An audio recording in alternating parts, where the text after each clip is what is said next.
Halo Bapak Ibu, saudara-saudari sekalian, lovers and haters. Salam cerdas Indonesiaku. Jumpa lagi kita pada kesempatan kali ini. Bagi Anda yang belum subscribe channel saya, silakan subscribe channel saya. Tekan loncengnya agar Anda dapat notifikasi setiap kali saya mengupload video-video saya. Oke, pada kesempatan kali ini saya akan melanjutkan perkembangan kasus pinjol ya. Ya, pinjol ada kami, di mana salah satu nasabahnya akhirnya dikabarkan meninggal karena teror dari debt kolektornya yang keji.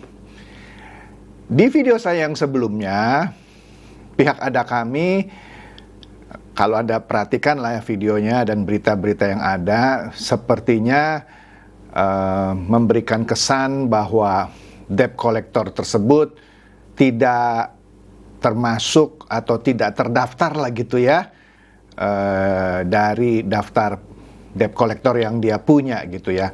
Bahkan ada berita yang saya baca sekilas gitu ya. Sayang saya nggak sempat cari lagi. Waktu itu katanya pihak ada kami siap-siap untuk menuntut mereka yang menyebarkan berita bohong mengenai kematian nasabahnya. Kira-kira seperti itu deh ya. Nah, tetapi baru-baru ini ya, 2 hari lalu lah ya, 2-3 hari lalu, akhirnya kasusnya ini berlanjut nih ya. Ini sekarang pihak ada kami membenarkan adanya pelanggaran soal praktek keji debt collector. Kita lihat sini beritanya ya di CNBC. Nah, di sini di beritanya, akhirnya pihak ada kami membenarkan adanya pelanggaran ya soal praktek keji dari debt collector ya. Nah, di sini katanya setelah menerima banyak keluhan di media sosial, nah PT Pembiayaan Digital Indonesia atau yang biasa dikenal sebagai ada kami mendata setidaknya ada 36 aduan nasabahnya terkait proses penagihan yang menyalahi aturan. Nah, bagaimana itu menyalahi aturannya tuh seperti apa? Nah, di sini dikatakan, lanjut dulu nih ya, beberapa pengguna pinjol ada kami berteriak di media sosial bahwa mereka mendapatkan perlakuan buruk dari penagih atau debt collector ya, yang lebih populer disebutnya. Nah, misalnya debt collector ada kami ini memesan makanan dari aplikasi online fiktif. Jadi begini, si debt collector itu sengaja pesan misalnya McD atau apalah gitu lah, ini contoh kan, yang diminta untuk dikirim ke si nasabah yang telat bayar atau apa. Jadi makanannya itu dikirim, kaget dia, saya nggak pesen gitu, dikerjain gitu ya. Dikerjain, kasihan loh ya. Jadi salah satu yang paling sering dilakukan pemesanan makanan fiktif. Kurang ajar memang ini debt kolektornya ya. Nah, bukan hanya pemesanan fiktif makanan, kadang-kadang pemesanan fiktif ojek online, seakan-akan nasabah yang diteror itu seakan-akan mau pergi kemana pesan ojek. Mau itu Gojek ke Grab ke atau apapun gitu ya. Kemudian ada yang telepon pemadam kebakaran, penyedot WC, waduh, ambulan. Ya, seakan-akan ini penting nih, ada kebakaran di sini nih. Tolong datang ke jalan anu gitu ya. Nelfon pemadam kebakarannya datang, ternyata nggak ada apa-apa. Dikerjain.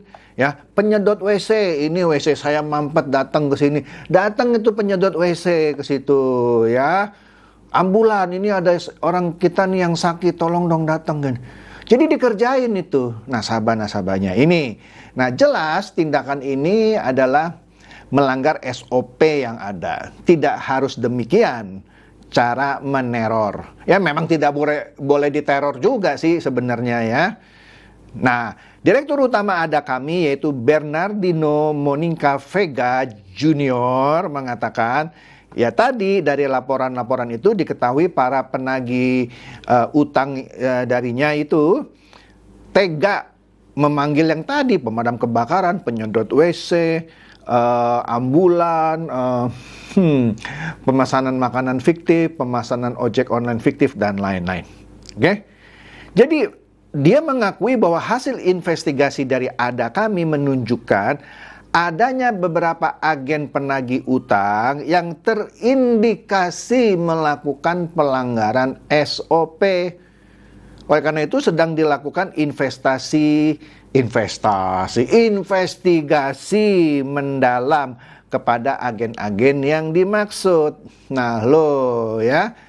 Sebagai bagian dari investigasi internal mereka ini katanya menghubungi nasabah-nasabah atau pelapor yang merasa diteror untuk melampirkan bukti-bukti lebih lanjut terkait proses penagihan yang mereka alami, ya.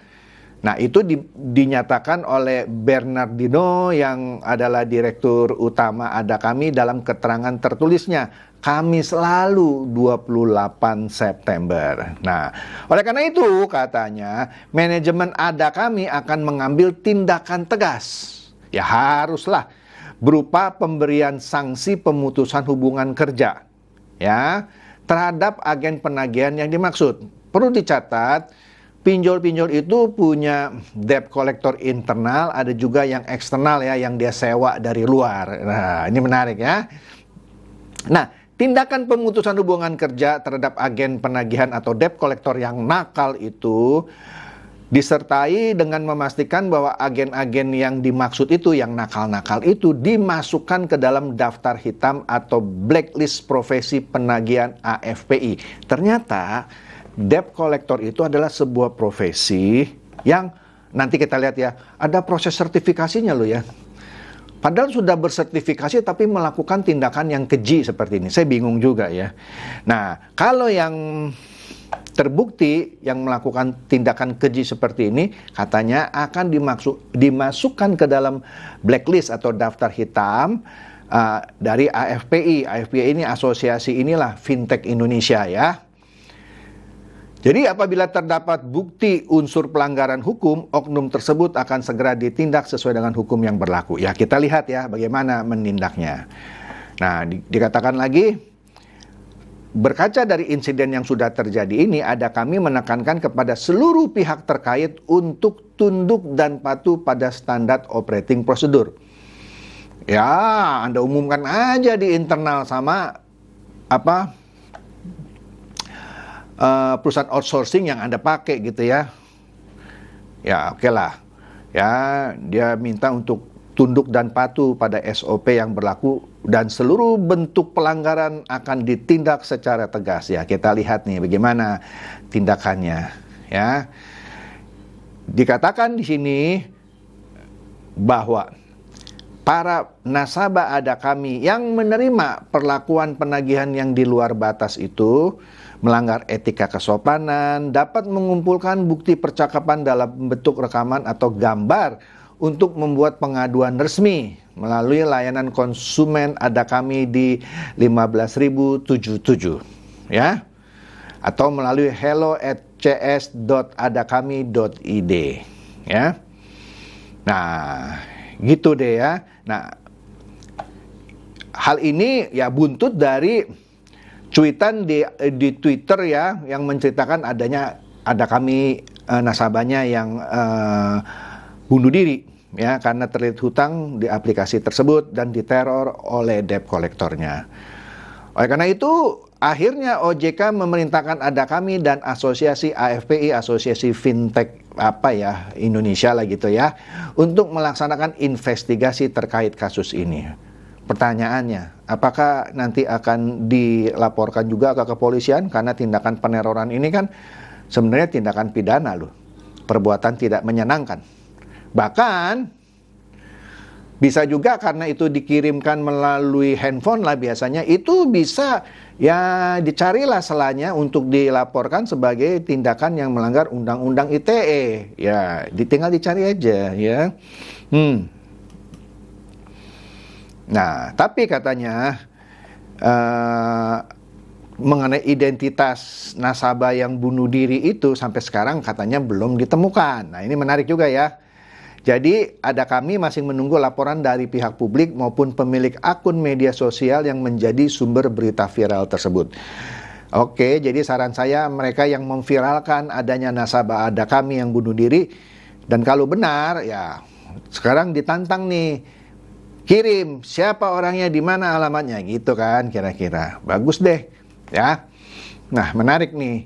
Kemudian ternyata ada 14.000 debt collector di Indonesia lah ya, yang siap beraksi. Hati-hati kalau Anda tidak bayar pinjol. Waduh, ya. Nah, katanya di sini, tadi AFPI itu singkatan dari Asosiasi Fintech Pendanaan Bersama Indonesia. Dia mencatat setidaknya ada 14.000 orang tercatat sebagai penagih utang pinjol. Ya. Nah, Sekretaris Jenderal AFPI Sunu Widiatmoko mengatakan pihaknya memastikan seluruh tenaga debt collector telah tersertifikasi. Tapi kalau sudah tersertifikasi melakukan tindakan teror keji seperti itu gimana dong? Ya harus disanksi kan? Nah, jadi dikatakan bahwa seluruh tenaga debt collector itu tersertifikasi, baik internal maupun usaha pendukung atau vendor atau subkontraktor gitu ya. Totalnya sudah 14.000 ya.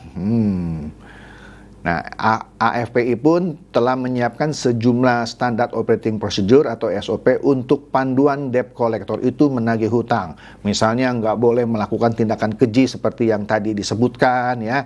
Di sini AFPI juga tidak membenarkan cara-cara represif dalam penagihan pinjol termasuk kekerasan.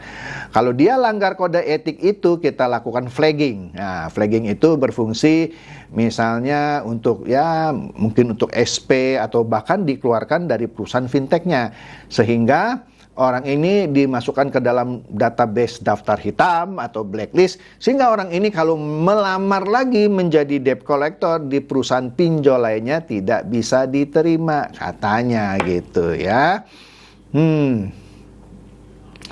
Nah, itulah yang yang perkembangan terakhir dari meninggalnya atau bunuh dirinya katanya nasabah ADA kami.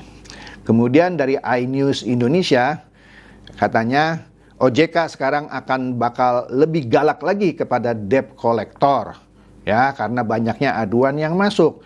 Ya, bukan harus sekarang Pak, dari dulu harusnya ya. Nah, tapi di sini katanya OJK akan lebih tegas lagi dalam menindak para penagih atau debt collector itu. Ya, mengingat banyaknya aduan yang masuk tentang perilaku debt collector. Ya, jadi katanya OJK akan lebih galak lagi karena hal ini terus berulang-ulang terjadi. Bagus deh, ya. Aduh, apalagi ini ya. Nah, kemudian kalaupun penagihan itu dilakukan oleh pihak ketiga, contoh seperti ada kami, katanya dia punya sekitar 400 debt collector internal, tapi 400 mungkin nggak cukup, maka dia outsource gitu ya, dia pakai debt collector dari pihak luar ya, itu tetap menjadi tanggung jawab orang yang menyewa. Misalnya ada kami, 400-nya kurang, 400 debt collector kurang, dia sewa lagi 100 debt collector. Kalau yang 100 yang dia sewa dari luar itu, ya, itu tetap tanggung jawab si penyewa. Dalam hal ini misalnya ada kami gitu ya. Jadi nggak bisa ada kami, wah itu bukan debt collector kami, itu debt collector dari luar. Enggak, tetap tanggung jawab dia gitu ya. Astaga. Di sini katanya, OJK sampai 31 Agustus telah menerima 198.828 permintaan layanan, termasuk 14.374 pengaduan. Wish, luar biasa, ya. Di mana dari pengaduan tersebut sebanyak 6.693 merupakan pengaduan sektor perbankan, 3.475 merupakan pengaduan industri financial technology atau pinjol ini ya. Kemudian 2.793 merupakan pengaduan industri perusahaan pembiayaan, leasing, kredit gitu ya. 1.147 merupakan pengaduan industri asuransi. Buset, banyak banget ya, kasihan juga nih OJK ya. Oke, banyak ternyata. Menarik ya. Oke, Jadi di sini sekali lagi OJK sekarang sudah mulai akan lebih tegas kepada debt collector yang nakal. Oke, demikian saja update beritanya. Semoga ini mencerdaskan dan mencerahkan Anda semua. Silakan share video saya ini kepada teman-teman, sahabat, atau kerabat supaya mereka tambah cerdas dan tercerahkan. Seperti biasa, terima kasih.